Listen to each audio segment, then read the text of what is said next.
करने वाले हैं सेकंड टाइप के क्वेश्चंस। तो अभी प्रीवियस जो हमने क्वेश्चंस किए थे गाइस, उसमें हमने देखे थे बड़े ही बेसिक लेवल के क्वेश्चंस किए थे। ये जैसा कि आप देख पा रहे हैं सारे टाइप के। लास्ट क्वेश्चन हमने ये किया था कि फर्स्ट नेगेटिव टर्म फाइंड करनी थी, करेक्ट। तो वो हमने कर लिया था। अब इसके बाद हम नेक्स्ट टाइप के क्वेश्चंस शुरू करेंगे। लेवल अब आस्ते आस्ते बढ़ता जाएगा हर वीडियो में। तो फर्स्ट क्वेश्चन लिखते हैं।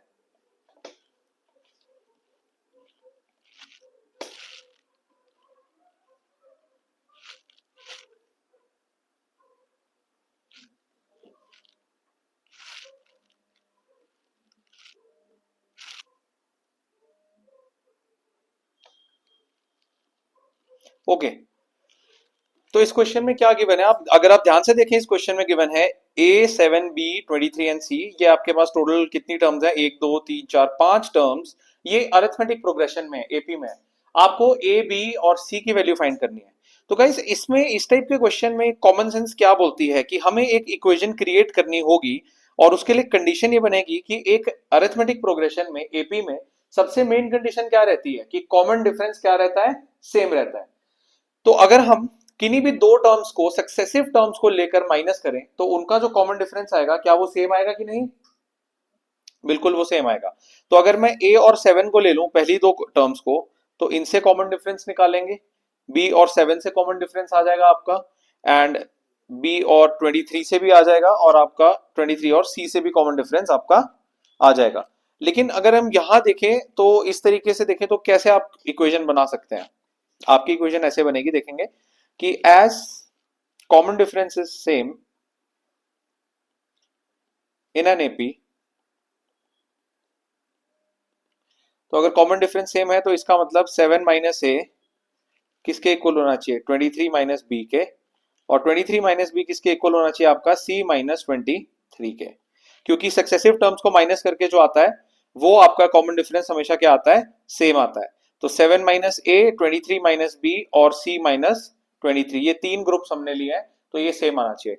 अब गाइस इसमें आगे क्या करेंगे कि पहली जो दो टर्म्स हैं इनसे इनको अलग सॉल्व करेंगे, और जो सेकंड और थर्ड टर्म है इसको अलग सॉल्व करेंगे। तो यहां पे इसको डिवाइड कर लेते हैं पेज को। पहली दो टर्म्स को लिख लेते हैं, 7 minus A is equal to 23 minus B. थोड़ा इससे एक लीनियर इक्वेशन बनाएंगे, क्या बनाएंगे, linear equation. Okay, and okay fine, इसको सॉल्व करते हैं। अच्छा, इसमें एक चीज और हम लिखना भूल गए गाइस, इसमें एक चीज लिखना भूल गए। इसमें 7 माइनस ए के बाद b माइनस 7 भी आएगा, और फिर आएगा 23 माइनस बी, फिर आपके पास आएगा c माइनस 23। सो बेसिकली यहाँ पे 7 माइनस ए आपके पास ये आ चुका है, सेकंड आपके पास b माइनस 7 ये आ गया है, एंड 23 माइनस बी ये आ चुका है, एंड c माइनस 23 आपके पास ये आ चुका है। तो टोटल आपके पास कितनी टर्म्स आ रही है गाइस, आपके पास 4 टर्म्स यहाँ पे आ रही है, राइट। तो अगर मैं इसमें से सबसे पहले b मुझे फाइंड करना है, तो b को फाइंड करने के लिए अगर मैं सेकंड और थर्ड टर्म इन इन दो टर्म्स को मैं ले लूं तो इससे मैं b फाइंड कर सकता हूं। तो सबसे पहले आप इन दो टर्म्स को लेंगे, लिखेंगे b minus 7 is equal to 23 minus B, solve करेंगे।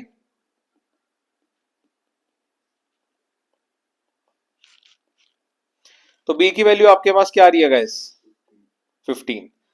तो सबसे पहले आपने क्या फाइंड आउट कर लिया, b फाइंड आउट कर लिया। अब b फाइंड आउट कर चुके हैं तो a और c आपको बचे ढूंढने को। तो a और c के लिए हम क्या कर सकते हैं, अब गाइस अगर आप नोटिस करें कि अगर मैं 7 minus A and b minus 7 को ले लेता हूं, तो b की वैल्यू तो 15 आ चुकी है, वो यहाँ पे हम इजिली पुट कर सकते हैं, तो वहां से a आ जाएगा। तो अब आप इन दोनों को ले लेंगे। अब हम लिखेंगे 7 minus A is equal to B minus 7। यहाँ पे 7 minus A is equal to B की वैल्यू को यहाँ पुट करेंगे 15 माइनस 7। आपका क्या बनेगा, आपके पास बनेगा 7 plus 7 minus 15 is equal to A. तो ये बनेगा a क्या आपके पास आएगा is equal to 14 minus 15, and finally a की वैल्यू क्या आ रही है गाइस, a की वैल्यू आपके पास यहाँ पे आ रही है -1। तो आपके पास a भी आ चुका है। अब जो फाइनल आपके पास जो बच रहा है गाइस वो बच रहा है c। अब c के लिए अगर आप लास्ट की दो टर्म्स को देखें, 23 minus B and c minus 23, इसमें भी अगर आप b की वैल्यू को सब्सटीट्यूट कर दें, पुट कर दें, तो क्या आप उसके बाद c फाइंड आउट कर सकते हैं, जी हाँ, बिल्कुल कर सकते हैं। तो अब आप लास्ट की टू टर्म्स लेंगे, लिखेंगे 23 minus B is equal to C minus 23। B की वैल्यू को यहाँ पे पुट कर देंगे, तो आपके पास सी क्या आना चाहिए, सी आपके पास आना चाहिए 23 माइनस 15 प्लस 23। तो सॉल्व करके सी की वैल्यू आपके पास आ रही है 31। क्या आ रही है सी की वैल्यू गाइस? 31। तो देखिए, बहुत ही बेसिक सा क्वेश्चन था। तो आपको ये जो टर्म्स एपी में दे रखी थी, इसमें आपने सिर्फ किसका कंसेप्ट यूज किया? आपने कंसेप्ट यूज किया कॉमन डिफरेंस का, जो हमेशा इक्वल रहेगा। तो इस तरीके से आप सॉल्व कर सकते हैं। Is this clear guys? क्या ये क्वेश्चन सारे बच्चों को क्लियर हो गया? यस और no? Okay, next question, next question.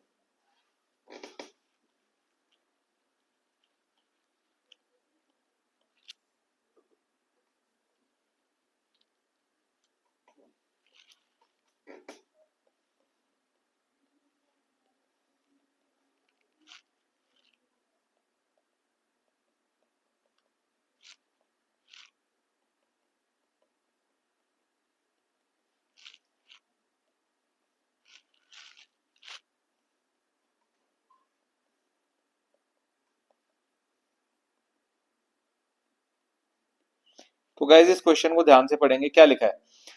If the sixth term of the AP is -10। तो पहली चीज, आपको छठी टर्म पता है एपी की -10 है, एंड 10th टर्म इज -26। तो हमें 15th टर्म फाइंड आउट करनी है। तो कंडीशंस दो गिवन है, तो आप पहले एक काम कीजिए, पेज को दो पार्ट्स में डिवाइड कर लीजिए। दो कंडीशंस है, उससे दो लीनियर इक्वेशंस बनेगी। तो सबसे पहले गाइस आपको क्या दिया है, अब इसको पकड़ेंगे। आपको बोल रहे हैं six term of AP is -10। तो हम क्या लिखेंगे, गिवन क्या है हमें कि सिक्स टर्म एबी की क्या है -10, A6 क्या हो जाएगा आपके पास -10। अब लेफ्ट हैंड साइड में आप nth टर्म का फॉर्मूला लगाएंगे। किसका फॉर्मूला लगाएंगे? nth टर्म का फॉर्मूला। तो nth टर्म का फॉर्मूला क्या बोलता है? a plus n minus one into D. तो यहाँ पे n माइनस वन क्या हो जाएगा? 6 minus one into D is equal to -10। तो ये क्या बनेगा? a plus 5d is equal to -10। तो यहां से आपके पास एक इक्वेशन से आ रहा है। सेकंड कंडीशन है, टेंथ टर्म आपको दे रखी है -26। अभी लिखेंगे tenth term is equal to -26। nth term का फॉर्मूला सा बन जाएगा a प्लस 10 माइनस वन, यानी कि n minus one into D is equal to -26। ये आएगा a plus 9d is equal to -26। अगर आप नोटिस करेंगे तो आपके पास दो लीनियर इक्वेशंस बन चुकी है। एक इक्वेशन 1 बन चुकी है और एक इक्वेशन 2 बन चुकी है। क्या बन गया? Linear equation in two variables. अब इन्हें आप एलिमिनेशन मेथड या सब्स्टिट्यूशन मेथड से सॉल्व करेंगे। तो यहाँ पे अगर मैं देखूं कि फर्स्ट इक्वेशन में a का कोफिशिएंट 1 है और सेकंड इक्वेशन में भी a का कोफिशिएंट 1 है, तो एलिमिनेशन मेथड से मैं सॉल्व करूंगा। कमेंट करेंगे solving 1 and 2, solving 1 and 2 by elimination. आप सोचते होंगे कि सर ये कमेंट्स फालतू के लिखते रहते हैं, टाइम वेस्ट करते हैं। बिल्कुल नहीं, बोर्ड एग्जाम्स में प्रेजेंटेशन मैटर करती है, तो ये चीजें बहुत इंपॉर्टेंट रहती है। अब दोनों इक्वेशंस को वर्टिकली हम ऐड कर लेंगे। a plus 5d is equal to -10 और a plus 9d is equal to -26। नीचे वाली इक्वेशन के साइन चेंज करेंगे, प्लस एन माइनस से आपका डायरेक्ट कैंसल आउट हो जाएगा। ओके, सो अब -9d एंड प्लस 5d क्या बनेगा?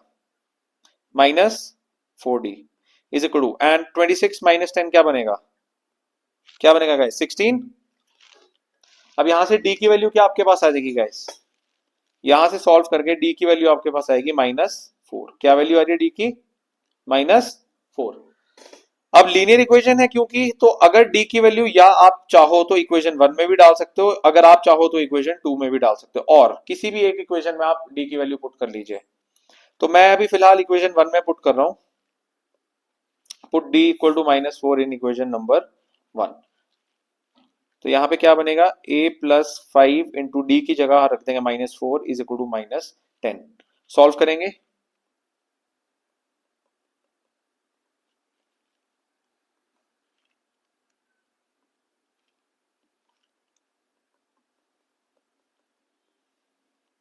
a की वैल्यू क्या आ रही है गाइस? 10। ये कितना आ गया आपका? 10। अब ए और डी आ चुके हैं, तो आपको फाइनली क्वेश्चन में पूछा था आपको कौन सी टर्म फाइंड करनी है? 15th term. तो फाइनली अब आप 15th टर्म फाइंड करेंगे, तो 15th टर्म के लिए आपका फॉर्मूला क्या लगेगा?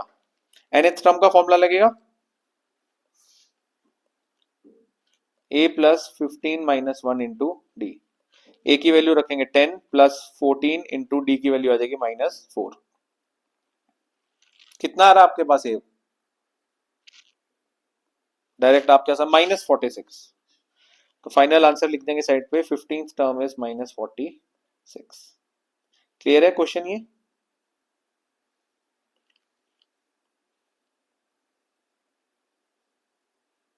ओके गाइस, तो ये क्वेश्चन बहुत सिंपल था, इसमें लीनियर इक्वेशंस बननी थी।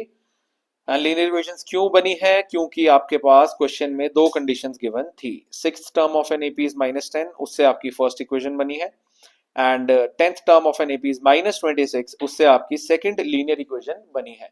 और दोनों लीनियर इक्वेशंस को सॉल्व करके आपने डी और ए की वैल्यू को फाइंड आउट कर लिया। एंड फाइनली 15th टर्म जो पूछी थी उस पे nth टर्म का formula an is equal to a plus n-1 d, इस फॉर्मूला को यूज करके आपने 15th टर्म फाइंड आउट कर ली। ये क्वेश्चन क्लियर है सबको? ओके जी, अब नेक्स्ट क्वेश्चन पे चलते हैं। क्वेश्चन नंबर 3 आएगा आपका।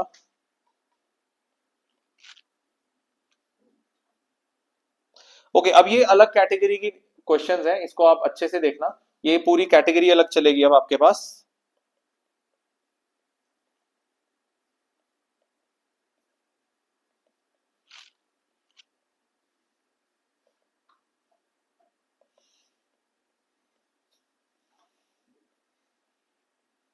ठीक है गाइस, क्वेश्चन बोल रहा है how many 3 digit numbers are divisible by 6। तो गाइस आपको पता है कि 3 डिजिट नंबर स्टार्ट कहां से होते हैं? 3 डिजिट नंबर्स आपके स्टार्ट 3 डिजिट नंबर आपके स्टार्ट होते हैं, ये देखो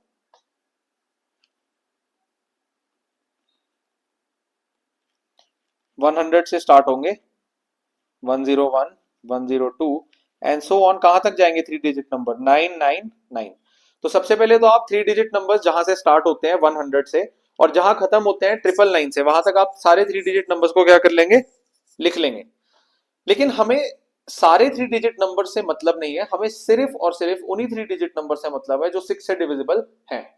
तो अगर कोई भी नंबर 6 से डिविजिबल है तो वो 6 के टेबल में आता होगा, तो यहाँ पे 6 का टेबल चलेगा। लेकिन अभी हमें देखना है कि 100 के बाद पहला कौन सा नंबर आता है जो 6 से डिविजिबल है। तो अगर हम चेक करें 100 तो 6 से डिविजिबल नहीं है, 101 भी 6 से डिविजिबल नहीं है, 102 6 से डिविजिबल है। तो सबसे पहला नंबर आपका क्या आना चाहिए? अब हम नेक्स्ट लिखेंगे 3 डिजिट नंबर्स डिविजिबल बाय 6। तो सबसे पहले क्या आएगा? 102। गाइस अब 102 आपका पहला नंबर है जो 6 से डिविजिबल है, और तो अब नेक्स्ट नंबर में 6 ऐड कर देंगे। तो क्या कर देंगे? 6 ऐड, क्या बनेगा? 108। क्या ऐड हो जाएगा इसमें? +6। 108 के बाद नेक्स्ट नंबर क्या आ जाएगा आपके पास, बताइए? इसमें 6 ऐड कर दीजिए, क्या बनेगा? 114।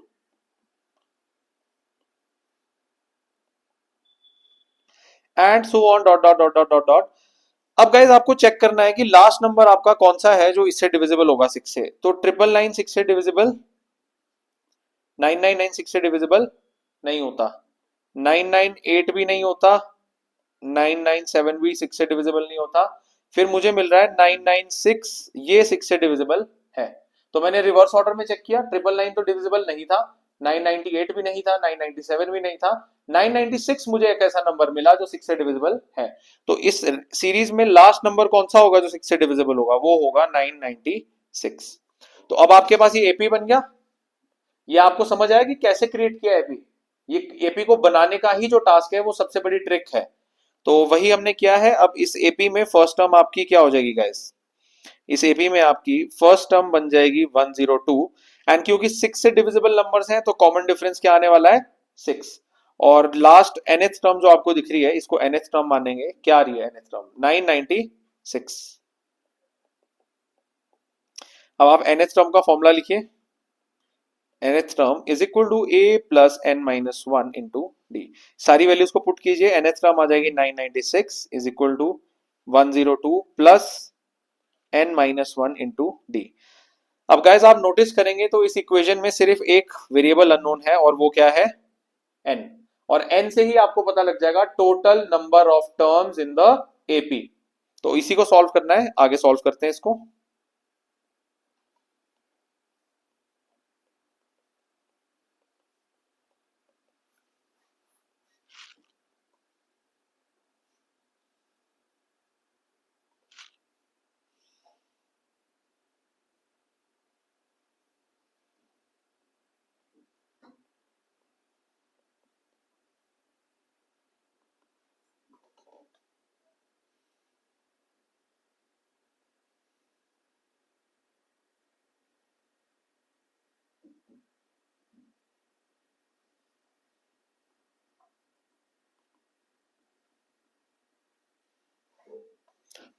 तो कितना आ रहा है n की value?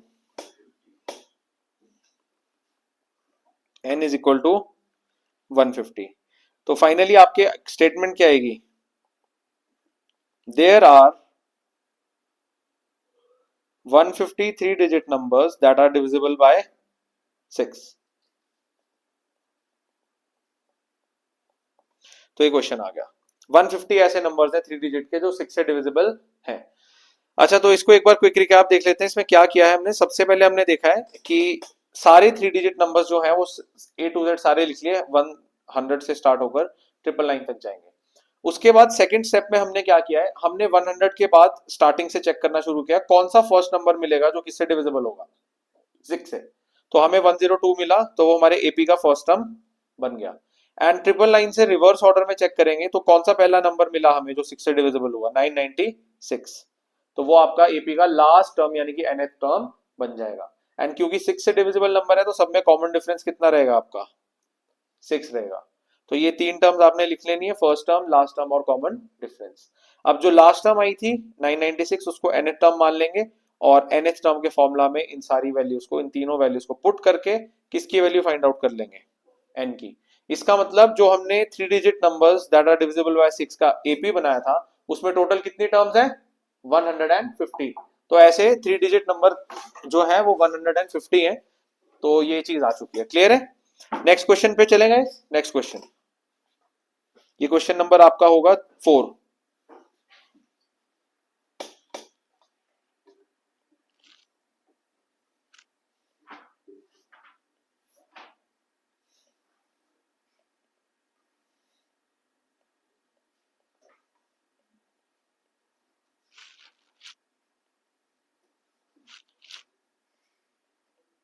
How many multiples of 4 lie between 10 and 250? कि 10 एंड 250 के बीच में कितने 4 के मल्टीपल्स आपके लाए करते हैं? तो अब अगर आप ध्यान से देखो तो सारे नंबर आपको 10 से 250 के बीच में ढूंढने हैं, राइट? टिल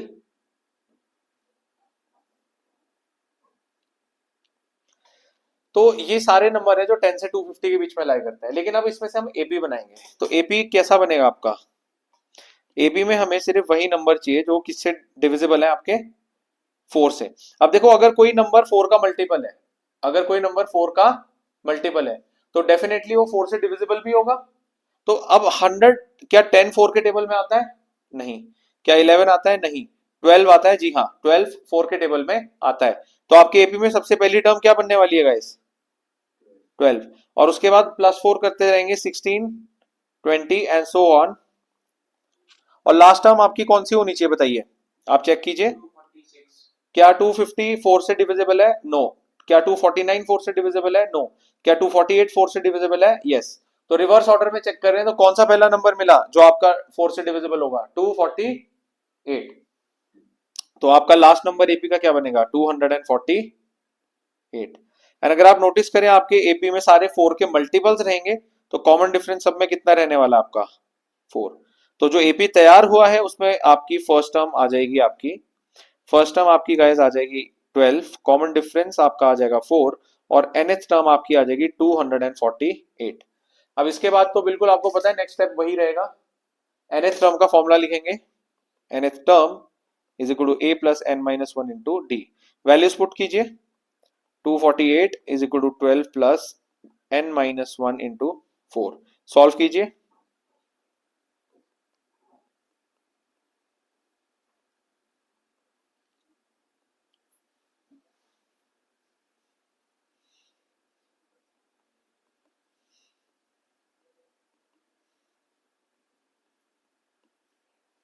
n की वैल्यू क्या आ रही है गाइस? 60। तो ऐसे कितने नंबर्स हैं जो 10 और 250 के बीच लाई करते हैं लेकिन वो 4 के मल्टीपल्स हैं? क्या कितने नंबर्स ऐसे? 60 नंबर्स। तो आंसर में स्टेटमेंट क्या लिखेगी? स्टेटमेंट आएगी there are 60 numbers between 10 and 250 that are multiples of 4। तो दैट आर मल्टीपल्स ऑफ 4। तो ये क्वेश्चन बहुत बेसिक था, इसको एक बार क्विक रिकैप कर लीजिए। तो आपको पूछा था कि 10 और 250 के बीच में ऐसे कितने 4 के मल्टीपल्स लाई करते हैं। तो सबसे पहले तो आप 10 से 250 तक सारे नंबर्स ऐसे इस फॉर्मेट में लिखेंगे। पहला नंबर 10 के बाद 12 आता है जो 4 से डिविजिबल है, तो वो आपके एपी की फर्स्ट टर्म बन जाएगा। एंड 250 से रिवर्स ऑर्डर में देखेंगे तो 248 पहला नंबर आएगा जो 4 से डिविजिबल है, तो वो आपकी एपी की लास्ट टर्म बन जाएगी। क्योंकि 4 के मल्टीपल्स ढूंढ रहे हैं तो कॉमन डिफरेंस आपका 4 रहेगा। nth टर्म के फॉर्मूला में सारी वैल्यूज को पुट करेंगे और n की वैल्यू आ जाएगी 60।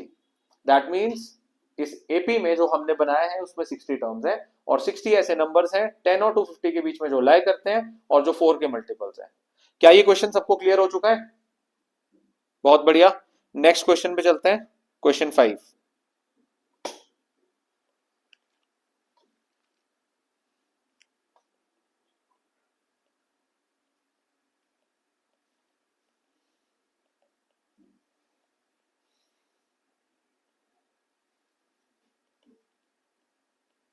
How many 2 digit numbers are divisible by 3? तो सबसे पहले 2 डिजिट नंबर आपके किससे स्टार्ट होते हैं? 10 से, 11, 12 एंड सो ऑन, कहां तक जाएंगे आपके 99 तक। Right guys? तो ये अभी फिलहाल आपने सिर्फ 2 डिजिट नंबर्स लिखे हैं जो 10 से 99 तक जाएंगे, लेकिन हमें वो नंबर ढूंढने हैं जो किसके डिविजिबल है? 3 से। तो हम अपना एपी तैयार करेंगे, तो एपी आपका तैयार होगा तो सबसे पहला नंबर जो 3 से डिविजिबल है वो मुझे दिख रहा है 10 के बाद कौन सा है? 12। तो एपी में पहला नंबर आपके पास आना चाहिए 12। अब 3 ऐड करते रहेंगे एंड सो ऑन। अब अगर आप देखो 99 को चेक करो गाइस, तो 99 से आपको पीछे आने की जरूरत नहीं, क्योंकि 99 खुद ही 3 से क्या है? डिविजिबल। तो हमारे एपी में भी क्या हो जाएगा? 99 लास्ट टर्म डायरेक्ट ही बन जाएगी। अब हमारे एपी में फर्स्ट टर्म आ जाएगी 12, कॉमन डिफरेंस आ जाएगा, कितना आ जाएगा? 3 आ जाएगा। क्यों आ जाएगा 3? क्योंकि हमें वो नंबर्स ढूंढने हैं जो 3 से डिविजिबल है, तो वो 3 के सारे मल्टीपल्स होंगे।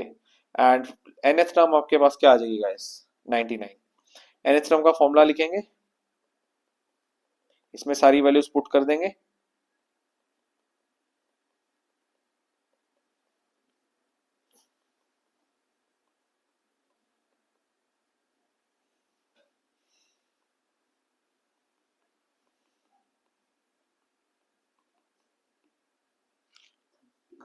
n की वैल्यू 30 आ रही है। फाइनल आंसर स्टेटमेंट भी लिखनी है। There are 32 digit numbers that are divisible by 3. So is this clear? ये क्वेश्चन भी आपको क्लियर होगा? ओके गाइस, तो ये इस टाइप के 3 क्वेश्चंस थे, question 5, question number 4 and question number 2। ये अलग कैटेगरी के क्वेश्चन है, तो इस टाइप के क्वेश्चंस अगर आपको आए तो आप इजीली सॉल्व कर सकते हैं। क्लियर है? अब आगे चलते हैं, अब थोड़े डिफरेंट क्वेश्चंस हैं। Question number 6।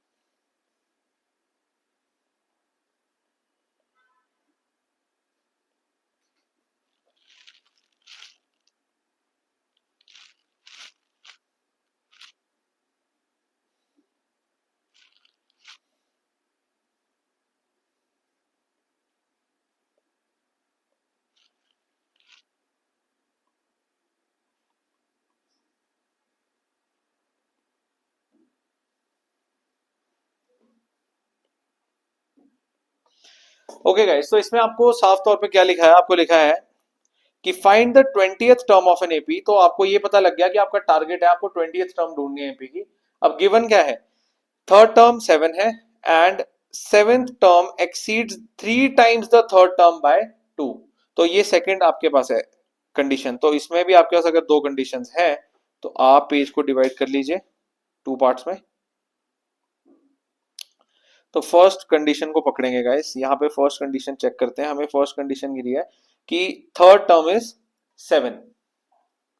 तो आपको क्या गिवन है? a3 is equal to 7। तो a3 को nth टर्म के फॉर्मूला से खोल लेंगे, क्या बन जाएगा? a plus 3 minus 1 into D is equal to 7। तो a plus 2d is equal to 7। ये आपके पास बन गई है first linear equation in two variables. Second condition क्या गिवन है, ये थोड़ा ट्रिकी है। Seventh term exceeds 3 times the third term by 2।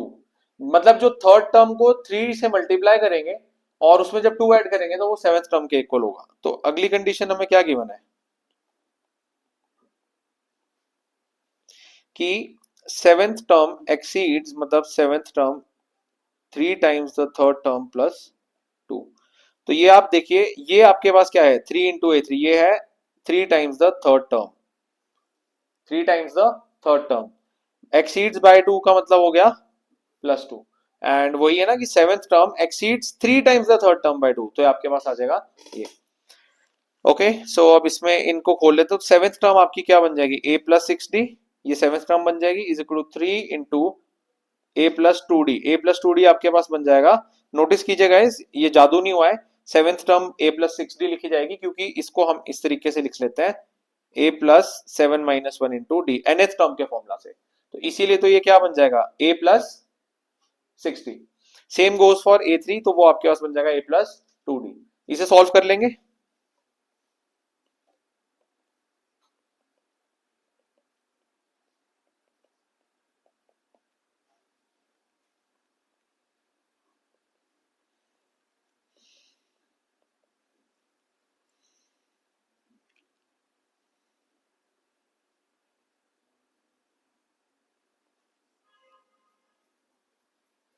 Okay guys, तो यहाँ पे तो डायरेक्ट ही आपके पास ए की वैल्यू निकल रही है। क्या निकल रही है ए की वैल्यू इसमें, क्योंकि डी वाली टर्म्स कैंसल आउट हो रही है। डी वाली टर्म्स क्या हो रही है इसमें, डायरेक्ट ही कैंसल आउट हो रही है,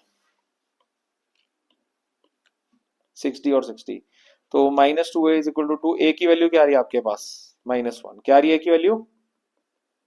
तो इसमें आपको ज्यादा कुछ करने की जरूरत नहीं पड़ी, क्योंकि जो सेकंड कंडीशन गिवन थी उससे ए की डायरेक्ट वैल्यू हमारे पास क्या आ गई है, ए की डायरेक्ट वैल्यू हमारे पास आ गई है -1। अब इसी वैल्यू को फर्स्ट इक्वेशन में पुट कर दीजिए, यहाँ पे लिखेंगे put a is equal to -1 in equation number 1। Equation number 1 का मतलब है इसको यहां पुट कर देंगे, तो आपके पास क्या बनेगा a plus 2d equal to 7 -1 plus 2d equal to 7। तो यहां से d की वैल्यू आपके पास क्या आ जानी चाहिए,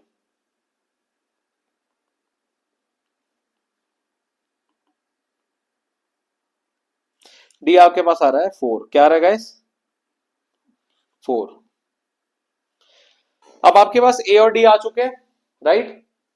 तो अब फाइनली हमको क्या फाइंड आउट करना है, टारगेट था we have to find the 20th term. तो फाइनली 20th टर्म फाइंड करने के लिए nth टर्म का फॉर्मूला लिखेंगे, a20 is equal to a plus 20 minus 1 into D. ये बन जाएगा a plus 19d, values put कीजिए, -1 प्लस 19 इंटू 4। तो क्या वैल्यू आ रही है बताइए, आपके पास क्या वैल्यू आ रही है 75। तो फाइनली साइड पे आंसर लिख देंगे, 20th टर्म आपके पास आ रही है 75। तो अभी फिलहाल आपने जो दो कंडीशंस गिवन थी, कंडीशन नंबर 1 और कंडीशन नंबर 2, इनसे दो लीनियर इक्वेशंस बना के ए और डी की वैल्यू को आपने फाइंड आउट किया। उसके बाद 20th टर्म आपने फाइंड आउट कर ली ए और डी की वैल्यू की मदद से 75। लेकिन क्वेश्चन यहाँ खत्म नहीं हुआ गाइस, क्वेश्चन में आगे भी पूछा है, लास्ट पार्ट ये है, ये कहीं काफी बच्चे मिस कर देते हैं। बोर्ड एग्जाम में यही ध्यान रखना है कि पूरे क्वेश्चन को एटलीस्ट 2-3 टाइम्स अच्छे से पढ़ना है। क्या लिखा है, फाइंड इट्स nth टर्म। तो nth टर्म फाइंड करने के लिए आप दोबारा से एक बार क्या करेंगे, nth टर्म फाइंड करने के लिए फॉर्मूला लिखेंगे an is equal to a plus n minus 1 into D. तो फर्क बस ये है कि इसमें a और d की वैल्यूज पुट करेंगे, -1 plus n minus 1 into D आपके पास है 4। ये क्या बन जाएगा -1 प्लस 4n माइनस 4। तो आपके पास क्या आ रही है 4n माइनस 5। तो फाइनली आप आंसर में लिख दें कि nth टर्म क्या आ रही है 4n माइनस 5। तो nth टर्म भी आपने फाइंड आउट कर ली। तो आई होप ये क्वेश्चन भी आपको क्लियर हो गया होगा। Is this question clear guys. Next question, question 6, अब क्वेश्चन 7 होगा।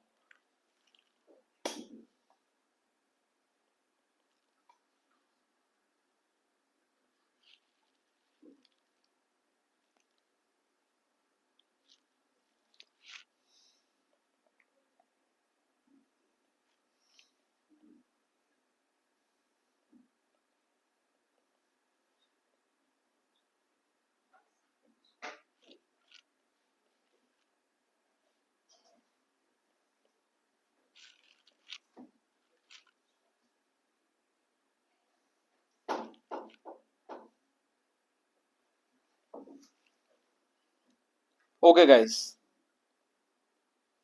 The sum of fourth and eighth term of an AP is 24। तो पहली कंडीशन है कि चौथी और आठवीं टर्म का सम 24 है, and the sum of sixth and tenth term is 64। Second condition, हमें इसमें एपी फाइंड करना है।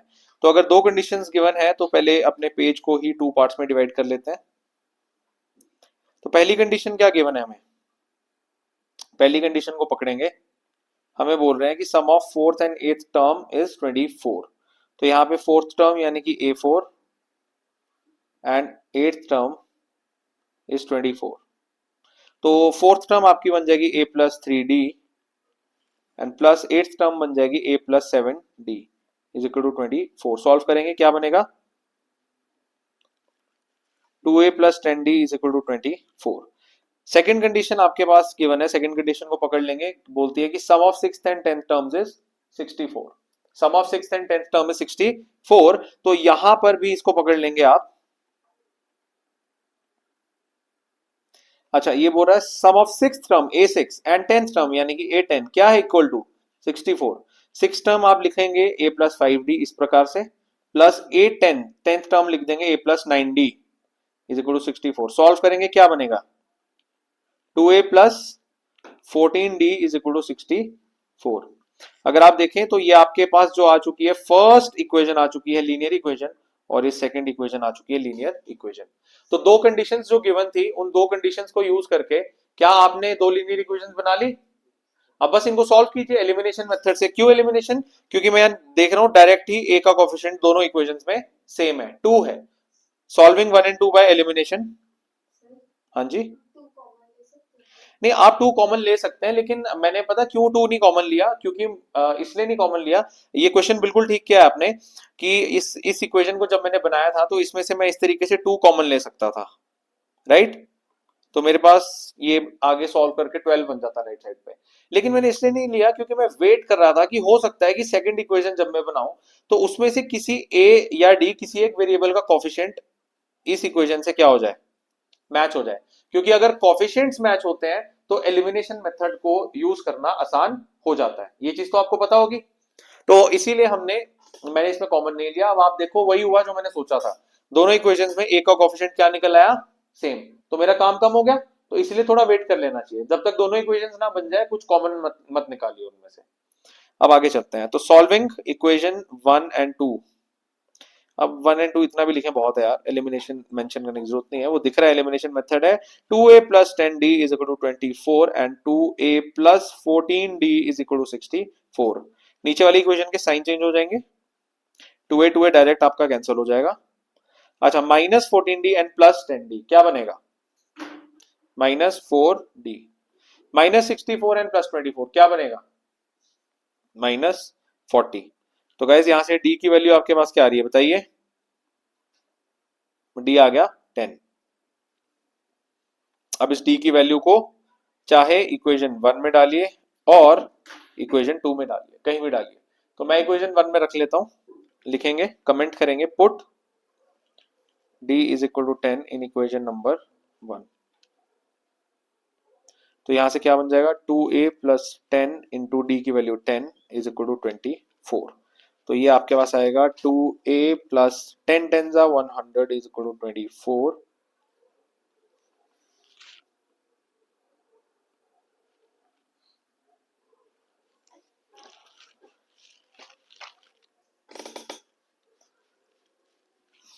ए की वैल्यू क्या आ रही है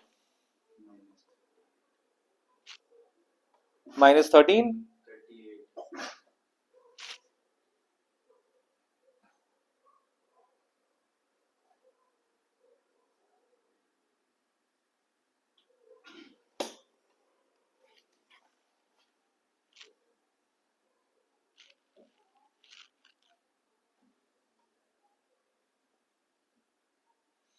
ओके, तो इसमें आपके पास क्या आ रही है -30।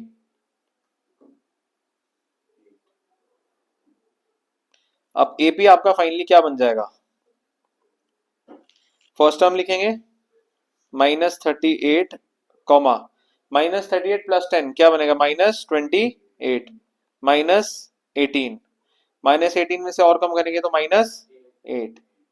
इसके बाद प्लस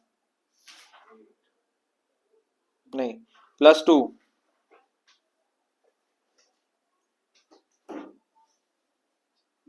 एंड सो ऑन। तो ये आपने एपी बना दिया। बस 3-4 टर्म्स लिख के dot dot dot dot dot लगा दो, आपने एपी फाइंड आउट कर लिया। सो गाइज ये भी काफी हद तक आप देख रहे हैं कि कंडीशंस आपको गिवन रहती हैं क्वेश्चन में, दो कंडीशंस, एंड उन दो कंडीशन से आप क्या प्रिपेयर करते हैं, आप उन दो कंडीशन से बनाते हैं linear equation in two variables. And linear equations को आपकी मर्जी है, आप चाहे सब्स्टिट्यूशन मेथड से कीजिए या एलिमिनेशन से। एलिमिनेशन मेथड आपका अगर जैसा आप देख सकते हैं थोड़ा शॉर्ट पड़ता है, तो इसी को कर कीजिए। So that's it. ये आपका एक और क्वेश्चन होगा। Is this question clear to everybody? Okay, next question, this would be question number 8।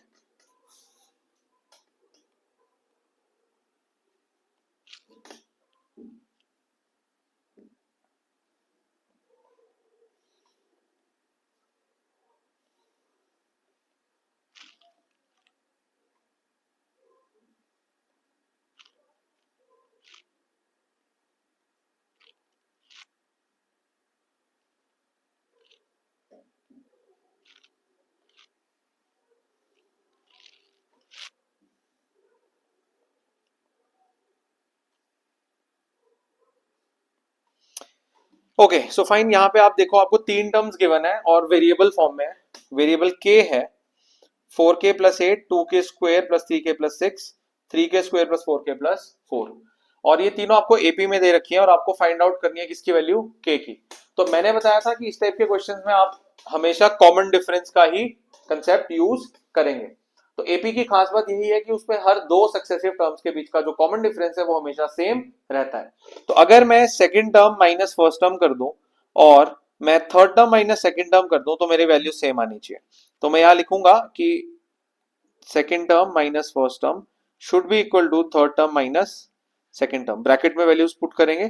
Second term आपकी आएगी 2k² + 3k+6 minus first term आ जाएगी 4k+8 should be equal to third term आ जाएगी 3k² + 4k+4 minus second term would be 2k² + 3k+6। Now all you got to do is open the brackets. तो बनेगा 2k² + 3k+6 minus 4k+8 is equal to 3k² + 4k+4। अच्छा guys, यहाँ sign change होना था, -8 होगा, यहाँ पर भी साइन चेंज हो जाएगा, -2k² -3k -6। अब गाइस यहाँ पे आप क्या क्या वैल्यूज को किस तरीके से अरेंज कर सकते हैं चेक करो। ओके, एक काम कर लेते हैं, सारी वैल्यूज को एक साइड ले आते हैं, या यहाँ पे पहले इसको रीअरेंज कर लेते हैं। बनेगा 2k² -4k एंड +3k बनेगा -k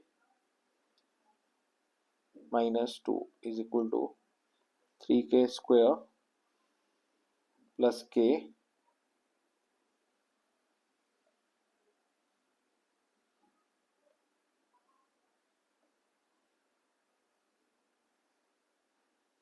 -2।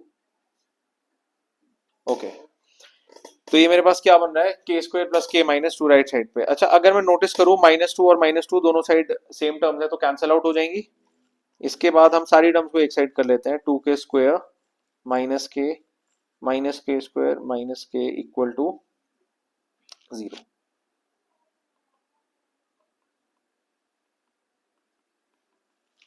k² -2k equal to 0। यहां से अब k कॉमन आ जाएगा, अंदर क्या बचेगा, k -2 इक्वल टू 0। तो अगर आप नोटिस करें यहाँ दो फैक्टर्स बन गए हैं, एक k और एक k -2, दो फैक्टर्स आपके बन गए हैं। तो दोनों फैक्टर्स को 0 से इक्वेट करेंगे, एक वैल्यू डायरेक्ट आपके पास आएगी,